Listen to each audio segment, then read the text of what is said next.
Hi hello friends, welcome to police fighters YouTube channel. ಯಾವುದೆಲ್ಲ ಹೊಸ ಅಭ್ಯರ್ಥಿಗಳು ವಿಡಿಯೋಸ್ನ ನೋಡ್ತಾ ಇದ್ರೆ ಆದಷ್ಟು ವಿಡಿಯೋನ ಸ್ಕಿಪ್ ಮಾಡದೆ ಕೊನೆವರೆಗೂ ನೋಡಿ. ಈ ಒಂದು ವಿಡಿಯೋದಲ್ಲಿ ನಾನು ಕಂಪ್ಲೀಟಾಗಿ KE ಈ ಹಿಂದೆ ನಡೆದಂಥ 2013ರಿಂದ 2026ರವರೆಗೆ ನಡೆದಂಥ ಎಲ್ಲ ಎಕ್ಸಾಮ್ಸ್ನ KE ನಡೆಸಿದಂಥ ಎಕ್ಸಾಮ್ಸ್ಗಳಲ್ಲಿ ಬಂದಂಥ ಸಂವಿಧಾನಕ್ಕೆ ಸಂಬಂಧಪಟ್ಟಂಥ ಪ್ರಶ್ನೆಗಳನ್ನು ಈ ಒಂದು ವಿಡಿಯೋದಲ್ಲಿ ತಿಳಿಸ್ಕೊಡ್ತಾ ಇದ್ದೀನಿ. ವಿಡಿಯೋನ ಸ್ಕಿಪ್ ಮಾಡದೆ ಕೊನೆವರೆಗೂ ನೋಡಿ. ಸ್ನೇಹಿತರೆ, KE ನಡೆಸುವಂಥ ಈ ಒಂದು ಪೊಲೀಸ್ ಕಾನ್ಸ್ಟೇಬಲ್ ಹುದ್ದೆಗಳಿಗೆ ಸಂಬಂಧಪಟ್ಟಂತೆ ನಾನು ಓಲ್ಡ್ ಕ್ವಶನ್ ಪೇಪರ್ ಮತ್ತು 6ನೇ ತರಗತಿಯಿಂದ 12ನೇ ತರಗತಿವರೆಗೆ ಇರುವಂಥ ಎಲ್ಲ ಸರ್ಕಾರಿ ಪಠ್ಯ ಪುಸ್ತಕಗಳ ವಿಡಿಯೋ ಸರಣಿ ಮತ್ತು ಕಂಪ್ಲೀಟಾಗಿ ನಿಮಗೆ ಯಾವೆಲ್ಲ ಟಾಪಿಕ್ಸ್ ವಿಡಿಯೋಗಳು ಬೇಕಿರುತ್ತೆ ಆ ಒಂದು ವೀಡಿಯೋಸ್ಗಳನ್ನು ಎಲ್ಲ ಪ್ಲೇಲಿಸ್ಟ್ಗಳನ್ನು ಹಾಕಿರ್ತೀನಿ. ನಮ್ಮ ಚಾನಲ್ CET ಫೈಟರ್ಸ್ ಯೂಟ್ಯೂಬ್ ಚಾನಲ್ಗೆ ಆದಷ್ಟು ಮತ್ತು ಪೊಲೀಸ್ ಫೈಟರ್ಸ್ ಯೂಟ್ಯೂಬ್ ಚಾನಲ್ಗೆ ಭೇಟಿಯನ್ನು ನೀಡಿ ಮಾಹಿತಿಯನ್ನು ಪಡ್ಕೊಳ್ಳಿ.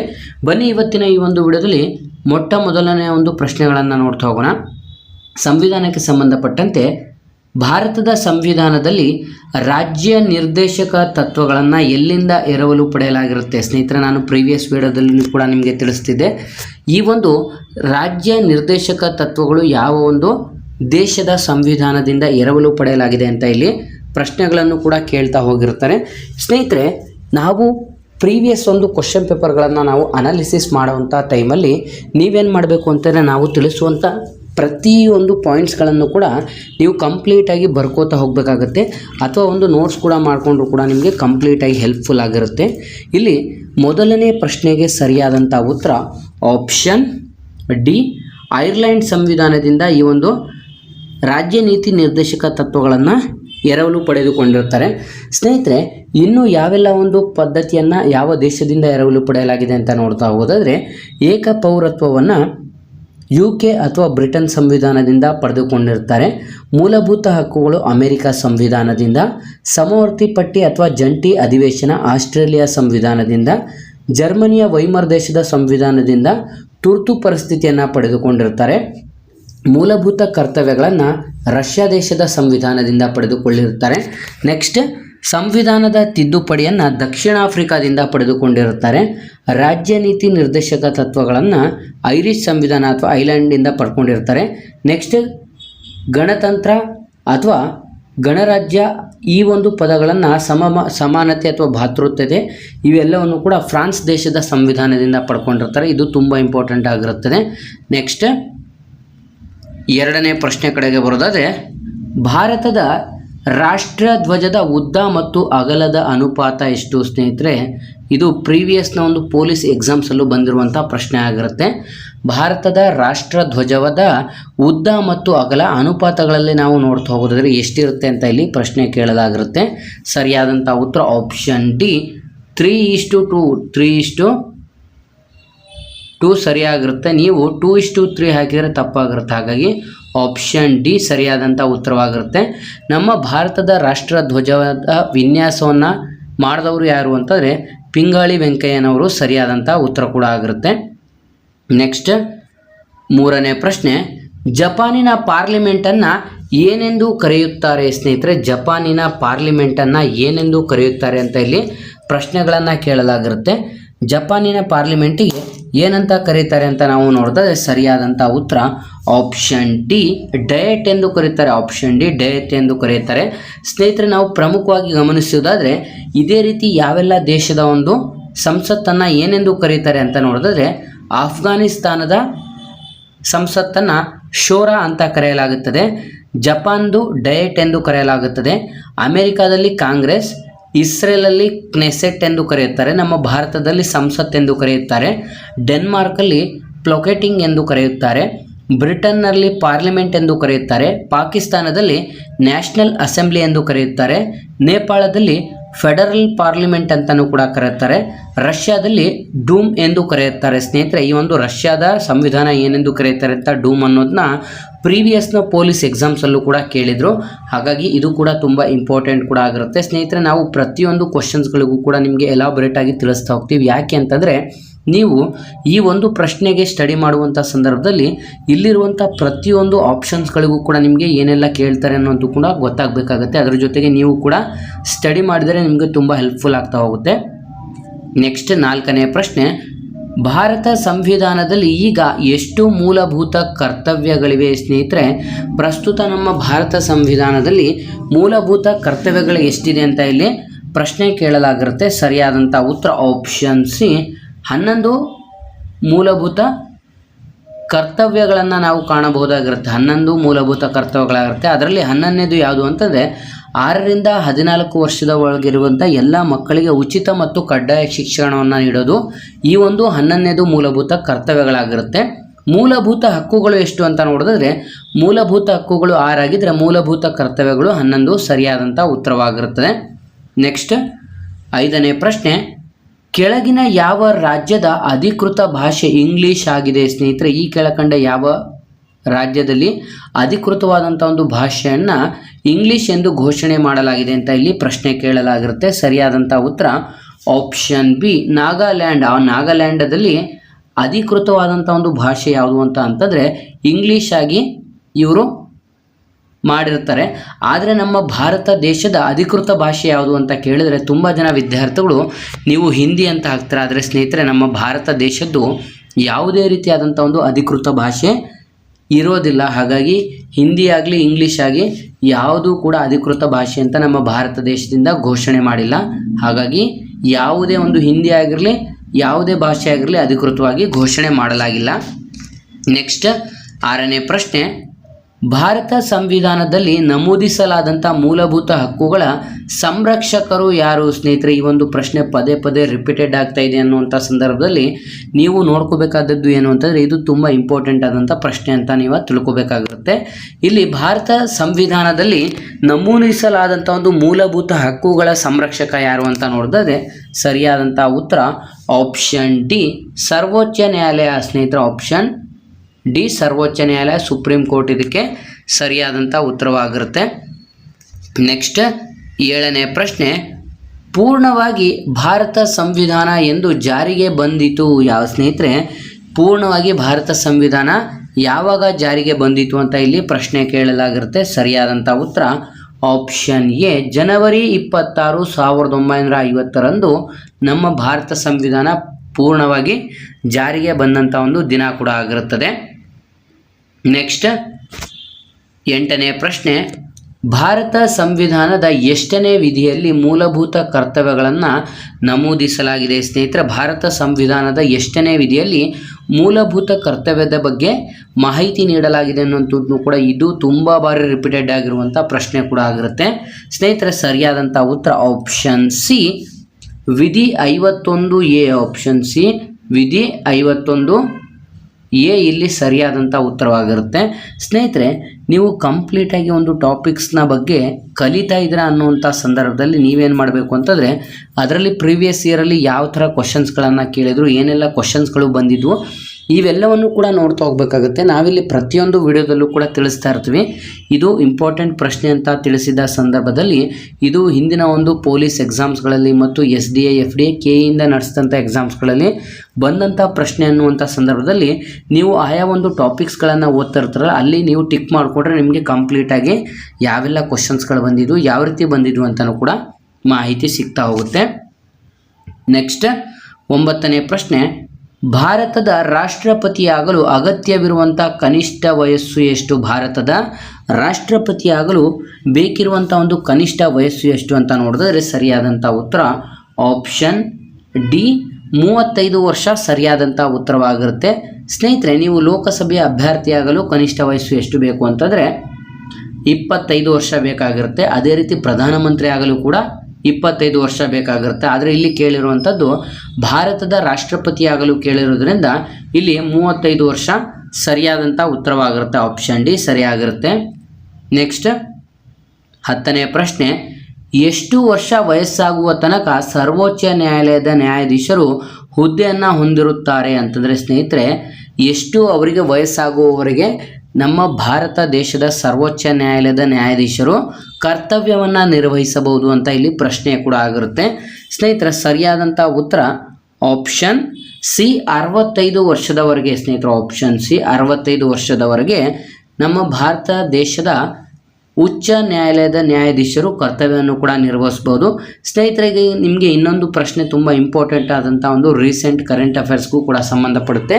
ಮೊದಲಿಗೆ ನಮ್ಮ ಭಾರತ ದೇಶದ ಅಂದರೆ ಸರ್ವೋಚ್ಚ ನ್ಯಾಯಾಲಯದ ನ್ಯಾಯಾಧೀಶರ ಸಂಖ್ಯೆ ಎಷ್ಟು ಅಂತ ಕೇಳ್ತಾ ಇದ್ರು. 34 ಆಗಿತ್ತು, ಅಂತಂದರೆ 33 + 1 ಆಗಿತ್ತು.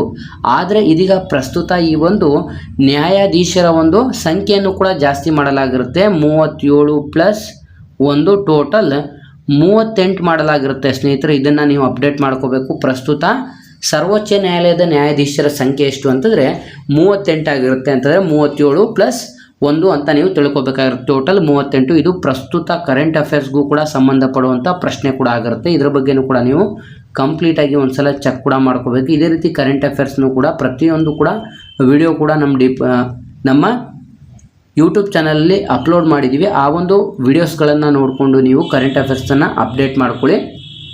ನೆಕ್ಸ್ಟ್ 11ನೇ ಪ್ರಶ್ನೆ, ಮಂತ್ರಿಮಂಡಲದ ಸಭೆಯ ಅಧ್ಯಕ್ಷತೆಯನ್ನು ಯಾರು ವಹಿಸುತ್ತಾರೆ? ಮಂತ್ರಿಮಂಡಲದ ಸಭೆಯ ಅಧ್ಯಕ್ಷತೆಯನ್ನು ಈ ಕೆಳಕಂಡವರು ಯಾರು ವಹಿಸುತ್ತಾರೆ ಅಂತ ನೋಡಿದ್ರೆ ಸರಿಯಾದಂಥ ಉತ್ತರ ಆಪ್ಷನ್ ಎ, ಮುಖ್ಯಮಂತ್ರಿಗಳು. ಆಪ್ಷನ್ ಎ, ಮುಖ್ಯಮಂತ್ರಿಗಳು ಮಂತ್ರಿಮಂಡಲದ ಸಭೆಯ ಅಧ್ಯಕ್ಷತೆಯನ್ನು ವಹಿಸುತ್ತಾರೆ.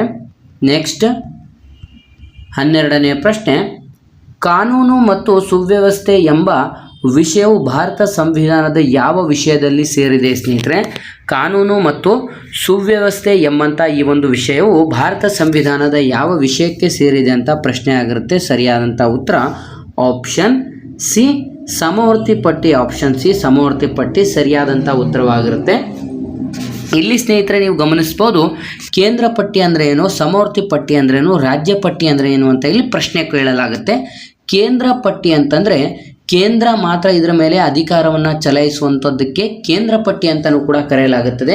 ನೆಕ್ಸ್ಟ್ ರಾಜ್ಯ ಪಟ್ಟಿ ಅಂತಂದರೆ ರಾಜ್ಯಗಳು ಮಾತ್ರ ಇದರ ಮೇಲೆ ಅಧಿಕಾರವನ್ನು ಚಲಾಯಿಸುವುದಕ್ಕೆ ರಾಜ್ಯ ಪಟ್ಟಿ ಅಂತಲೂ ಕೂಡ ಕರೆಯಲಾಗುತ್ತೆ.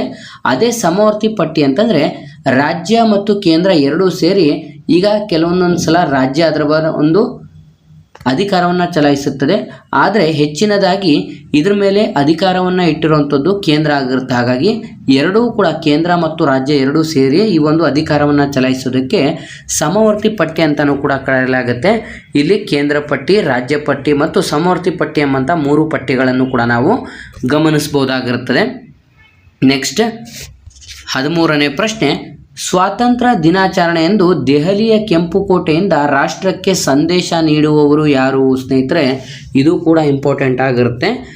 ಸ್ವಾತಂತ್ರ್ಯ ದಿನಾಚರಣೆಯಂದು ದೆಹಲಿಯ ಕೆಂಪುಕೋಟೆ ಅಂತಂದರೆ ರೆಡ್ ಫೋರ್ಟಿಂದ ರಾಷ್ಟ್ರಕ್ಕೆ ಸಂದೇಶವನ್ನು ನೀಡುವವರು ಯಾರು ಅಂತಲೂ ಕೂಡ ನೀವು ತುಂಬ ಬಾರಿ ನೋಡಿರ್ತೀರ.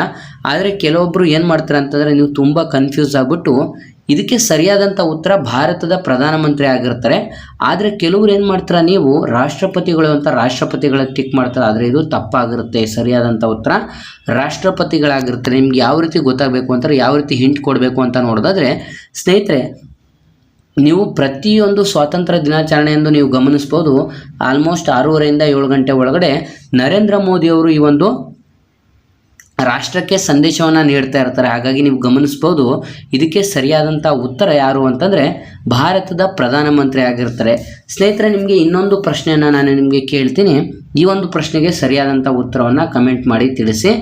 ಈಗ ನಮ್ಮ ಭಾರತ ದೇಶವು ಪಾಕಿಸ್ತಾನದ ಮೇಲೆ ಅಟ್ಯಾಕ್ ಕೂಡ ಮಾಡಿತು, ಅಂತಂದರೆ ಯುದ್ಧವನ್ನು ಕೂಡ ಮಾಡಿತ್ತು. ಈ ಒಂದು ಯುದ್ಧವನ್ನು ಸಾರುವಂಥ ಸಂದರ್ಭದಲ್ಲಿ ಅಧಿಕೃತವಾಗಿ ಈ ಒಂದು ಯುದ್ಧಗಳನ್ನು ಯಾರು ನೋಡ್ಕೋತಾರೆ ಅಂತಾರೆ, ಯಾರು ಘೋಷಣೆ ಮಾಡ್ತಾರೆ ಅಂತ ನೀವು ಕಮೆಂಟ್ ಮಾಡಿ ತಿಳಿಸಿ. ಯಾಕೆ ಅಂತಂದರೆ ಇದು ಕೂಡ ತುಂಬ ಇಂಪಾರ್ಟೆಂಟ್ ಆಗಿರುತ್ತೆ. ಯಾಕೆ ಅಂತಂದರೆ ಪ್ರೀವಿಯಸ್ ಎಕ್ಸಾಮ್ಸಲ್ಲೂ ಕೂಡ ಈ ಒಂದು ಪ್ರಶ್ನೆಗಳನ್ನು ಕೇಳಿರ್ತಾರೆ.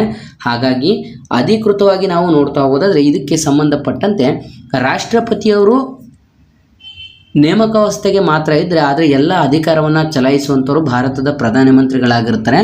ಹಾಗಾಗಿ ಇದಕ್ಕೂ ಕೂಡ ಭಾರತದ ಪ್ರಧಾನಮಂತ್ರಿ ಸರಿಯಾದಂಥ ಉತ್ತರವಾಗಿರುತ್ತೆ. ಸ್ನೇಹಿತರೆ, ನೀವು ಆದಷ್ಟು ನೀವು ಯಾವುದೇ ಒಂದು ಕ್ವಶನ್ಸ್ಗಳನ್ನು ಓದಬೇಕಾದ ಸಂದರ್ಭದಲ್ಲಿ ಅಲ್ಲಿ ಏನು ಒಂದು ಪಾಯಿಂಟ್ಸ್ಗಳು ಬರುತ್ತೆ ಅವನ್ನು ಕೂಡ ನೀವು ಕಂಪ್ಲೀಟಾಗಿ ತಿಳ್ಕೊಬೇಕಾಗಿರುತ್ತೆ.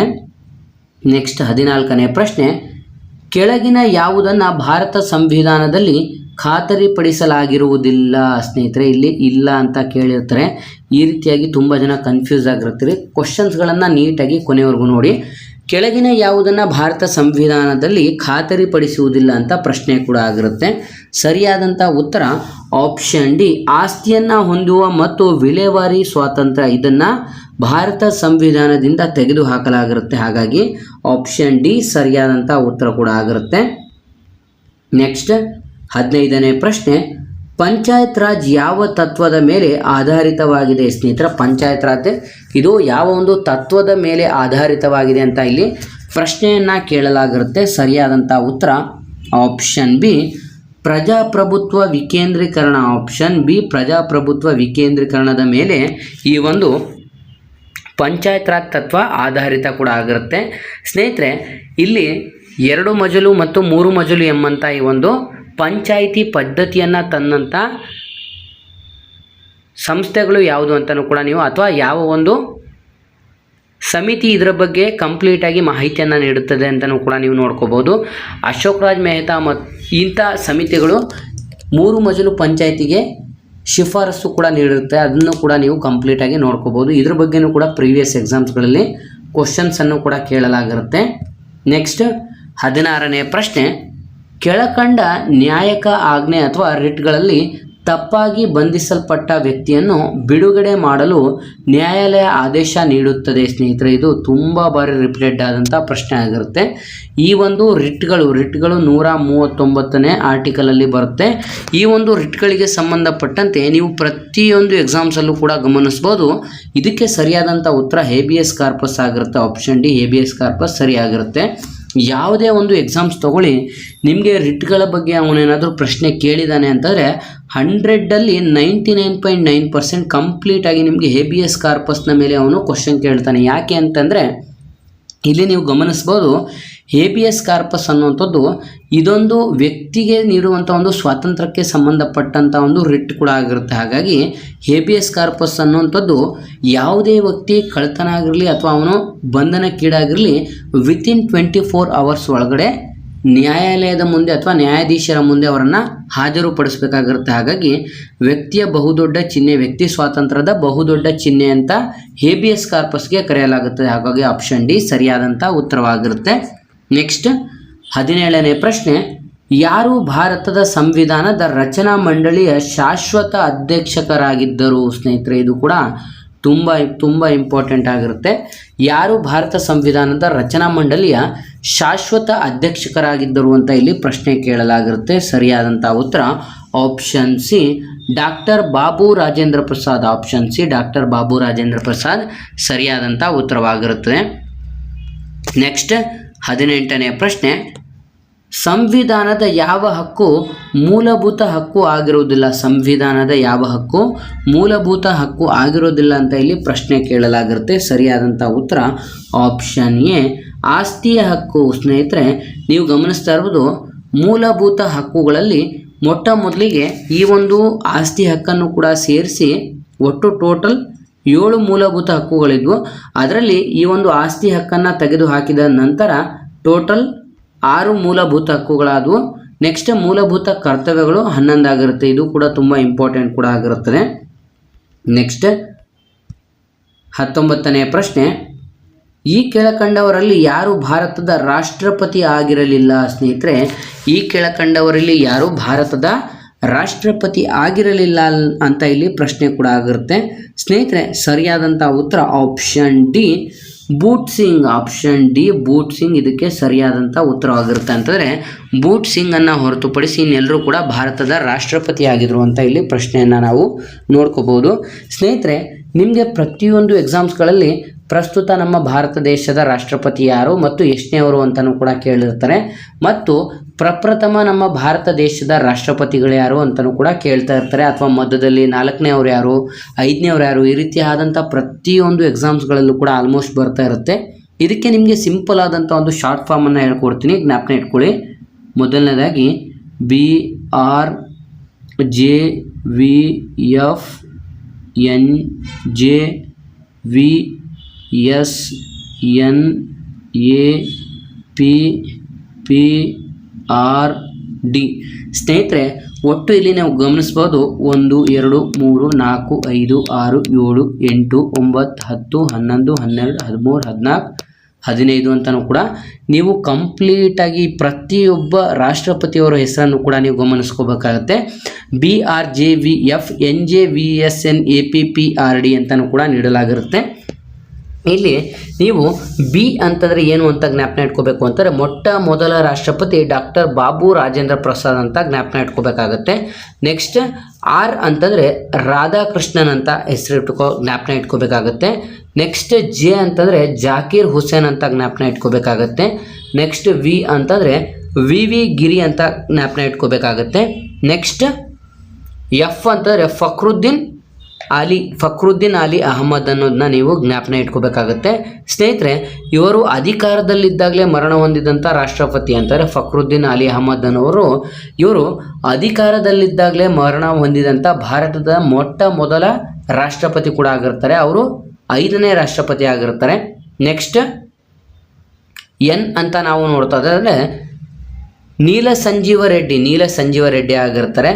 ನೆಕ್ಸ್ಟ್ ಜೆ ಅಂತ ನಾವು ನೋಡ್ತಾ ಹೋಗೋದಾದರೆ ಸ್ನೇಹಿತರೆ, ನಾನಿಲ್ಲಿ ನಿಮಗೆ ಯಾಕೆ ಈ ರೀತಿಯಾಗಿ ಕಂಪ್ಲೀಟಾಗಿ ತಿಳಿಸ್ತಾ ಹೋಗ್ತಾ ಇದ್ದೀನಿ ಅಂತಂದರೆ, ನೀವು ಯಾವುದೇ ಒಂದು ರಾಷ್ಟ್ರಪತಿಯ ಬಗ್ಗೆನೂ ಕೂಡ ಕೇಳಿದ್ರು ಕೂಡ ನೀವು ಕಂಪ್ಲೀಟಾಗಿ ಯಾವುದೇ ಕ್ವಶನ್ಸ್ ಕೇಳಿದ್ರು ಕೂಡ ಈಸಿಯಾಗಿ ನೀವು ಆನ್ಸರ್ ಕೂಡ ಮಾಡ್ಬೋದು. ಹಾಗಾಗಿ ನಾನಿಲ್ಲಿ ಕಂಪ್ಲೀಟಾಗಿ ತಿಳಿಸ್ತಾ ಹೋಗ್ತೀನಿ. ನೆಕ್ಸ್ಟ್ ಜೆ ಅಂತಂದರೆ ಜ್ಞಾನಿ ಜೈಲ್ ಸಿಂಗ್ ಆಗಿರ್ತಾರೆ. ನೆಕ್ಸ್ಟ್ ವಿ ಅಂತಂದರೆ ವೆಂಕಟರಮಣನ್ ಆಗಿರ್ತಾರೆ. ನೆಕ್ಸ್ಟ್ ಎಸ್ ಅನ್ನುವಂಥದ್ದು ನಾರಾಯಣನ್ ಆಗಿರ್ತಾರೆ. ಇವರು ಶಂಕರ್ ದಯಾಳ್ ಶರ್ಮಾ ಆಗಿರ್ತಾರೆ. ವಿ ಅಂತಂದರೆ ವೆಂಕಟರಮಣ್, ಎಸ್ ಅಂತಂದರೆ ಶಂಕರ್ ದಯಾಳ್ ಶರ್ಮಾ ಆಗಿರ್ತಾರೆ.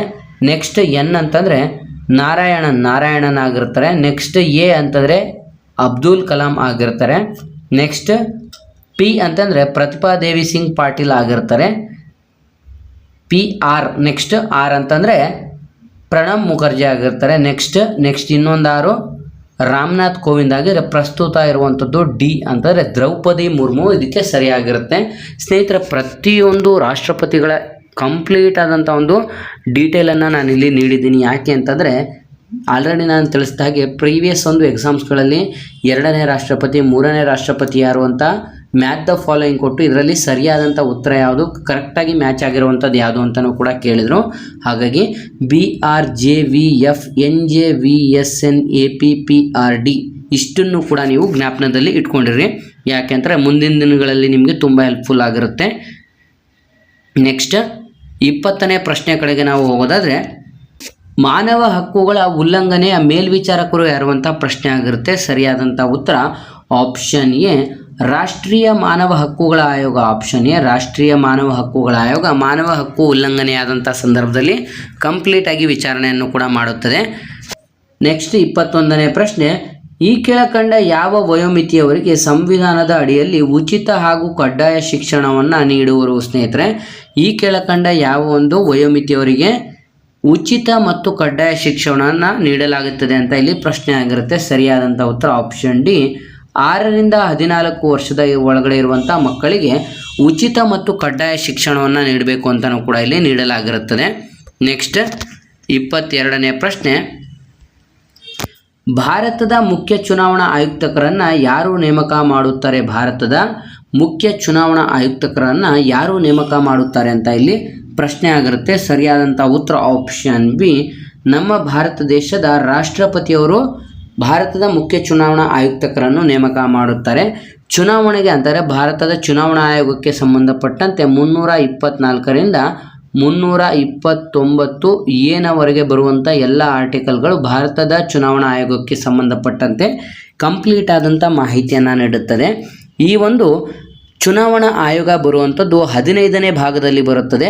ಪ್ರಸ್ತುತ ನಾವು ನೋಡೋದಾದರೆ ಈ ಒಂದು ಚುನಾವಣಾ ಆಯೋಗದ ಅಧ್ಯಕ್ಷರು ಯಾರಾಗಿದ್ದಾರೆ ಅಂತ ಅಭ್ಯರ್ಥಿಗಳು ಕಮೆಂಟ್ ಮಾಡಿ ಈ ಒಂದು ಪ್ರಶ್ನೆಗೆ ಮಾಹಿತಿಯನ್ನು ಕೂಡ ನೀವು ನೀಡಬೇಕಾಗತ್ತೆ. ಯಾಕೆ ಅಂತಂದರೆ ಪ್ರತಿಯೊಂದನ್ನು ಕೂಡ ನೀವು ಕೆಲವೊಂದೊಂದು ಸಲ ಸರ್ಚ್ ಮಾಡಿದರೆ ಅದು ನಿಮ್ಮ ಮೈಂಡಲ್ಲಿ ತುಂಬ ಜ್ಞಾಪನದಲ್ಲಿ ಉಳಿಯುವಂಥ ಸಾಧ್ಯತೆಗಳಿರುತ್ತೆ. ನಾವು ಹೇಳಿದರೆ ನೀವೇನು ಮಾಡ್ತೀರಾ, ಕೇಳಿಸ್ಕೊಂಡು ಸುಮ್ಮನಾಗ್ಬಿಡ್ತೀರ. ಒಂದು ಸಲ ಸರ್ಚ್ ಮಾಡಿ ಪ್ರಸ್ತುತ ಇರುವಂಥ ಮುಖ್ಯ ಚುನಾವಣಾ ಆಯುಕ್ತರು ಯಾರು ಅಂತ ನಮಗೆ ಕಮೆಂಟ್ ಮಾಡಿ ಕಮೆಂಟ್ ಬಾಕ್ಸಲ್ಲಿ ತಿಳಿಸ್ಬೇಕಾಗಿರುತ್ತೆ.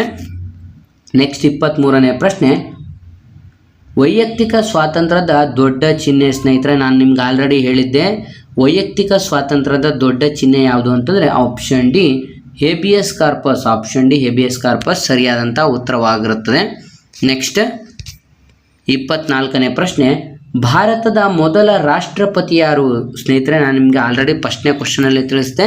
ಭಾರತದ ಮೊದಲ ರಾಷ್ಟ್ರಪತಿ ಯಾರು ಅಂತ ಇಲ್ಲಿ ಪ್ರಶ್ನೆ ಕೇಳಲಾಗಿರುತ್ತೆ. ಸರಿಯಾದಂಥ ಉತ್ತರ option B doctor Babu Rajendra Prasad. Option B doctor Babu Rajendra Prasad ಸರಿಯಾಗಿರುತ್ತೆ. BRJVFNGVSNAPPRD ಇದನ್ನು ಜ್ಞಾಪನ ಇಟ್ಕೊಳ್ಳಿ. ನೆಕ್ಸ್ಟ್ 25ನೇ ಪ್ರಶ್ನೆ, ಸಂವಿಧಾನದ ಆರ್ಟಿಕಲ್ 17 ಏನನ್ನು ಸೂಚಿಸುತ್ತದೆ? ಸ್ನೇಹಿತರೆ, ಇದು ಕೂಡ ಮೋಸ್ಟ್ ರಿಪೀಟೆಡ್ ಪ್ರಶ್ನೆ ಆಗಿರುತ್ತೆ. ಯಾರೆಲ್ಲ ಅಭ್ಯರ್ಥಿಗಳು ವಿಡಿಯೋಸ್ನ ನೋಡ್ತಾ ಇದ್ದಾರೆ ಆದಷ್ಟು ಈ ಒಂದು 25ನೇ ಪ್ರಶ್ನೆಗೆ ಸರಿಯಾದಂಥ ಉತ್ತರವನ್ನು ಆದಷ್ಟು ಕಮೆಂಟ್ ಮಾಡಿ ತಿಳಿಸಿ. ಇವತ್ತಿನ ನಮ್ಮ ಕ್ಲಾಸ್ ನಿಮಗೆ ತುಂಬ ಹೆಲ್ಪ್ಫುಲ್ ಆಗಿದೆ ಅಂತ ತಿಳ್ಕೊತೀನಿ. ಯಾಕಂದರೆ ಪ್ರತಿಯೊಂದು ಪಾಯಿಂಟ್ಸ್ಗಳನ್ನು ಆಲ್ಮೋಸ್ಟ್ ನಾನು ಎಕ್ಸ್ಪ್ಲೇನ್ ಮಾಡಿದ್ದೀನಿ. ಇನ್ನೂ ಯಾವ ಟಾಪಿಕ್ಸ್ಗಳ ಬಗ್ಗೆ ನಿಮಗೆ ಕಂಪ್ಲೀಟಾಗಿ ವಿಡಿಯೋ ಬೇಕಿರುತ್ತೆ ಕಮೆಂಟ್ ಮಾಡಿ ತಿಳಿಸಿ. ಈ ಒಂದು ವಿಡಿಯೋನ ಆದಷ್ಟು KEA ಓಲ್ಡ್ ಕ್ವಶನ್ ಪೇಪರ್ ಸೀರೀಸ್ನ ಆದಷ್ಟು ಅಭ್ಯರ್ಥಿಗಳು ನಿಮ್ಮ ಎಲ್ಲ ಸ್ನೇಹಿತರೊಂದಿಗೆ ಶೇರ್ ಮಾಡಿ ಮತ್ತು ಆದಷ್ಟು ಕ್ಲಾಸ್ಗಳನ್ನು ಕೇಳ್ತಾ ಇರೋದ್ರಿಂದ ನಿಮಗೆ ಕಂಪ್ಲೀಟೆಡ್ ಆಗಿ ರಿವಿಷನ್ಸ್ ಕೂಡ ಆಗ್ತಾ ಇರುತ್ತೆ. ಹಾಗಾಗಿ ಆದಷ್ಟು ಯಾರೆಲ್ಲ ಅಭ್ಯರ್ಥಿಗಳು ವಿಡಿಯೋಸ್ನ ನೋಡ್ತಾ ಇದ್ರೆ ಈ ಒಂದು ವಿಡಿಯೋನ ಲೈಕ್ ಮಾಡಿ ಮತ್ತು ಇನ್ನೂ ಹೆಚ್ಚಿನ ಕಲಿಕೆ ಮತ್ತು ಹೆಚ್ಚಿನ ಉಪಯುಕ್ತ ಮಾಹಿತಿಗಳಿಗಾಗಿ ಹಿಂದೆ ನಮ್ಮ ಪೊಲೀಸ್ ಫೈಟರ್ಸ್ ಮತ್ತು CET ಫೈಟರ್ಸ್ ಯೂಟ್ಯೂಬ್ ಚಾನಲ್ಗೆ ಸಬ್ಸ್ಕ್ರೈಬ್ ಮಾಡ್ಕೊಳ್ಳಿ ಅಂತ ತಿಳಿಸ್ತಾ ಇದ್ದೀವಿ ಸ್ನೇಹಿತರೆ.